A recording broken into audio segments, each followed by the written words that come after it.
di tengah zaman. Sebuah ruang refleksi iman dalam menyikapi isu sosial kontemporer dengan lensa teologi sistematika. Saya Lesi Taneo sebagai host bersama dua teman saya, Modesta Bianome dan Iner Kune. Pada episode kali ini, kita akan membahas isu yang sangat relevan dan mendesak, intoleransi. Bagaimana kita sebagai orang Kristen seharusnya merespon sikap yang tidak toleran, yang makin marak di masyarakat dan bahkan di lingkungan sekolah. Mari kita simak bersama. Intoleransi adalah ketidakmauan menerima perbedaan baik agama, ras, suku, atau pendapat. Fenomena ini seringkali kita lihat di media sosial, sekolah, bahkan dalam relasi antar umat beragama di masyarakat. Contohnya, beberapa waktu lalu di sebuah SMA, seorang siswa non-muslim dilarang menggunakan fasilitas umum saat waktu ibadah karena dianggap berbeda. Bahkan ada yang dipinggirkan karena tidak ikut kegiatan keagamaan mayoritas. Kondisi ini memperhatikan dan menunjukkan adanya krisis dalam menghargai martabat sesama. Lalu bagaimana teologi sistematika melihat isu ini? Kita akan mendengarkan penyampaian materi dari teman saya, Modesta.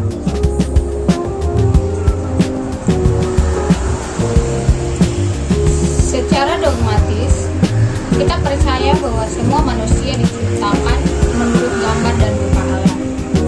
Kejadian 1 ayat 12-27 ini berarti setiap orang tanpa memandang latar belakang, agama maupun nilai dan martabat yang sama di hadapan Tuhan.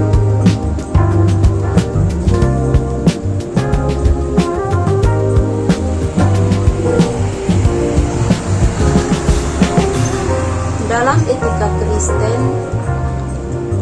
Yesus mengajarkan kasih kepada semua orang, termasuk yang berbeda dengan kita.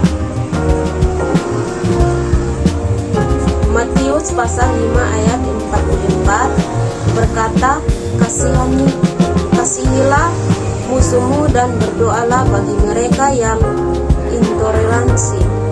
Ini berarti kita dipanggil untuk tetap menunjukkan kasih dan menghormati perbedaan.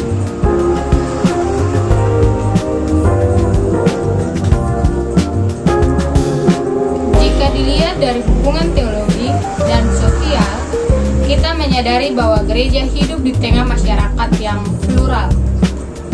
Oleh karena itu, refleksi iman harus membumi, mengajak gereja menjadi ruang dialog, bukan menutup diri. Sebagai orang Kristen, kita harus menjadi pelopor perdamaian. Kita dipanggil untuk menjadi garam dan terang di sekolah, gereja, dan masyarakat. Itu berarti bersikap terbuka, menghargai perbedaan, dan tidak memaksakan iman pada orang lain. Kita juga perlu mengedukasi sesama bahwa perbedaan bukan ancaman.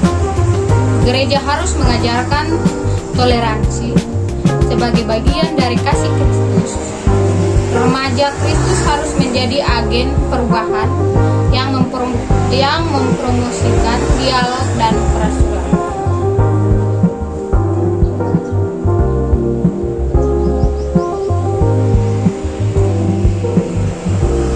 Dalam konteks sekolah, kita bisa mulai dari hal kecil, tidak mengejek teman dengan beda agama, ikut mendukung kegiatan lintas iman, dan tetap membangun pertemanan yang sehat, kesaksian hidup yang penuh kasih jauh lebih kuat daripada 1000 kata.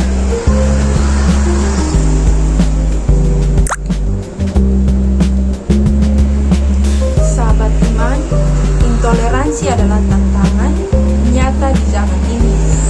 Tapi dengan teologi yang kontekstual, kita tahu bahwa kasih Kristus melampaui batas-batas manusiawi. Mari menjadi pribadi yang mencerminkan kasih Allah di sekolah, gereja, dan masyarakat. Saya Lisita Neo bersama teman-teman saya Modesta Bianome dan Iner Kune pamit.